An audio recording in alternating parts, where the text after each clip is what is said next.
நடிகர் விஜய் ஆம் ஆத்மி ஸ்டைலில் செயல்படுகிறார் என்ற கருத்து சமூக ஊடகங்களில் விவாதிக்கப்பட்டு வருகிறது.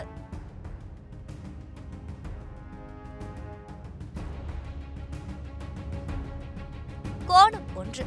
தேசிய கட்சிகளை பொறுத்தவரை பாஜக வலதுசாரி கொள்கைகளை கொண்ட கட்சியாகும்.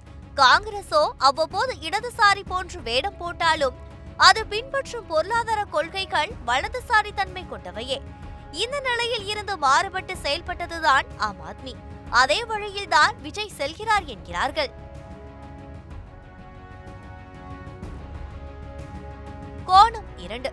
தமிழகத்தில் திமுக அதிமுகவை பொறுத்தவரை இடதுசாரிகள் போல பேசினாலும் அவர்கள் பெரும்பாலும் மத்திய அரசின் பொருளாதார கொள்கைகளையே பின்பற்றுவார்கள்.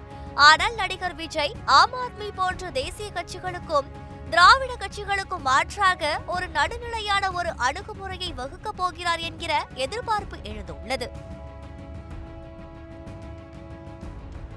கோணம் 3. கள்ளக்குறிச்சி கள்ளச்சாராய விவகாரத்தில் திமுக அதிமுக ஆகிய 2 கட்சிகளையுமே தாக்கி பேசினார் விஜய். இந்த நிலையில் தற்போது நீட் தேர்வு விஷயத்தில் மத்திய அரசையும் கடுமையாக விமர்சித்திருக்கிறார். இதன் மூலம் சார்புத்தன்மை இல்லாத அரசியலை முன்னெடுக்க அவர் விரும்புவதை எடுத்துக் காட்டியிருக்கிறார். கோணம் 4. பொதுவான பிரச்சனைகளில் தனது கட்சிக்கென தனிப்பட்ட கருத்துக்களை முன்வைக்கும் நடிகர் விஜய் பொருளாதார கொள்கை மற்றும் திட்டங்கள் தொடர்பாக அறிவித்த பின்னரே அவரது வலதுசாரி பாதையா அல்லது இடதுசாரி பாதையா அல்லது சார்புத்தன்மை இல்லாத பாதையா என்பது தெரியவரும். கோணம் 5. ஆம் ஆத்மி கட்சியை பொறுத்தவரை எதிர்க்கட்சி என்பதற்காக காங்கிரஸ் கூறும் அனைத்தையும் ஏற்றுக்கொள்வதில்லை. அதே நேரத்தில் ஒன்றுபட்ட விஷயங்களில் இணைந்து கொள்ளவும் தயங்குவதில்லை.